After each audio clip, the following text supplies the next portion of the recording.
नीच और ऊंच दो शब्द हैं जो हमें व्यक्तियों और समाज की पहचान में मदद करते हैं। ये शब्द हमें व्यक्ति या स्थिति के अनुसार उसकी स्थिति और दर्जा का अंकित करने में मदद करते हैं। नीच शब्द वहां इस्तेमाल होता है जहां व्यक्ति या स्थिति का स्तर निम्न होता है।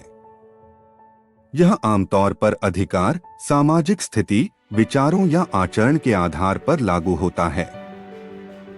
एक व्यक्ति को नीच कहा जाता है जब उसके विचार, कार्य या आचरण विवादास्पद, अधीन या अनुचित होता है। वहीं ऊंच शब्द वहां प्रयोग किया जाता है जहां व्यक्ति या स्थिति का स्तर उच्च होता है। यह अधिकार, प्रतिष्ठा या सामाजिक स्थिति के आधार पर लागू हो सकता है।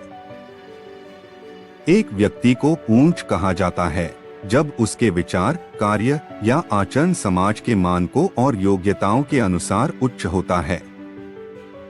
नीच और ऊंच की पहचान समाज में समाज की अवस्था के संकेत के रूप में काम करती हैं, जो व्यक्तियों की सोच और कार्यों को आधार बनाती हैं।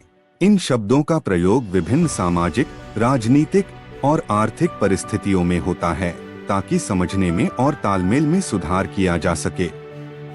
एक साधारण कहानी से हम जानेंगे कि नीच और ऊंच की पहचान कैसे करें। महाराजा विक्रमादित्य अपने देश की आंतरिक दशा जानने के लिए वेश बदलकर पैदल घूमने जाया करते थे। एक दिन घूमते घूमते एक नगर में पहुंचे। वहां का रास्ता उन्हें मालूम ना था। राजा रास्ता पूछने के लिए किसी व्यक्ति की तलाश में आगे बढ़े। आगे उन्हें एक हवलदार सरकारी वर्दी पहने हुए दिखा। राजा ने उसके पास जाकर पूछा, महाशय, राजवती स्थान जाने का रास्ता क्या है, कृपया बताइए। हवलदार में अकड़कर कहा, मूर्ख, तू देखता नहीं, मैं हाकिम हूँ, मेरा काम रास्ता बताना नहीं है, चल हट, किसी दूसरे से पूछ। राजा ने नम्रता से पूछा, महोदय, यदि सरकारी आदमी भी किसी यात्री को रास्ता बता दे तो कोई हर्ज तो नहीं है।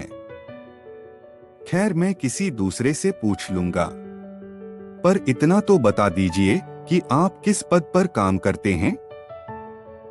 हवलदार ने भौहें चढ़ाते हुए कहा, अंधा है, मेरी वर्दी को देखकर पहचानता नहीं कि मैं कौन हूँ। राजा ने कहा, शायद आप पुलिस के सिपाही हैं। उसने कहा, नहीं, उससे ऊंचा। तब क्या नायक हैं? नहीं, उससे भी ऊंचा। अच्छा, तो आप हवलदार हैं? हवलदार ने कहा, अब तू जान गया कि मैं कौन हूँ। पर यह तो बता, इतनी पूछताछ करने का तेरा क्या मतलब और तू कौन है? राजा ने कहा, मैं भी सरकारी आदमी हूँ। हवलदार ने पूछा, क्या तुम नायक हो? राजा ने कहा, नहीं, उससे भी ऊंचा। तब क्या आप हवलदार हैं? नहीं, उससे भी ऊंचा। तो क्या दरोगा है? नहीं, उससे भी ऊंचा। हवलदार ने कहा, तो क्या आप कप्तान हैं? राजा ने कहा, नहीं, उससे भी ऊंचा। सूबेदार जी हैं? नहीं, उससे भी ऊंचा। अब तो हवलदार घबराने लगा। उसने पूछा, तब आप मंत्री जी हैं?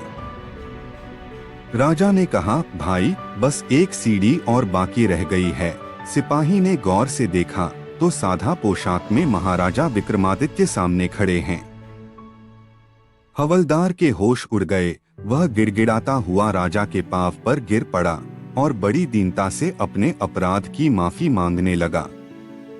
राजा ने कहा, माफी मांगने की कोई बात नहीं है। मैं जानता हूँ कि जो जितने नीचे है वह उतने ही अकड़ते हैं। जब तुम बड़े बनोगे तो मेरी तरह तुम भी नम्रता का बर्ताव सीखोगे। जो जितना ही ऊंचा है वह उतना ही सहनशील एवं नम्र होता है, और जो जितना नीच एवं ओछा होता है वह उतना ही ऐंठा रहता है। इसीलिए कहा गया है, विद्या विवादाय धनम मदाय शक्ति परेशान परिपीडनाय खलस्य साधोर विपरीत मेतत ज्ञानय दानाय च रक्षणाय। अर्थात दुष्ट व्यक्ति के पास विद्या हो तो वह विवाद करता है, धन हो तो घमंड करता है, और यदि शक्ति हो तो दूसरों को परेशान करता है। वहीं साधु प्रकृति का व्यक्ति विद्या ज्ञान देने में, धन दान देने में और शक्ति दूसरों की रक्षा करने में खर्च करता है। ऐसी नई नई प्रेरणादायक मोटिवेशन स्पीच के लिए हमारे चैनल को सब्सक्राइब करना ना भूलें। अपना कीमती समय हमें देने के लिए आप सभी का तहे दिल से धन्यवाद।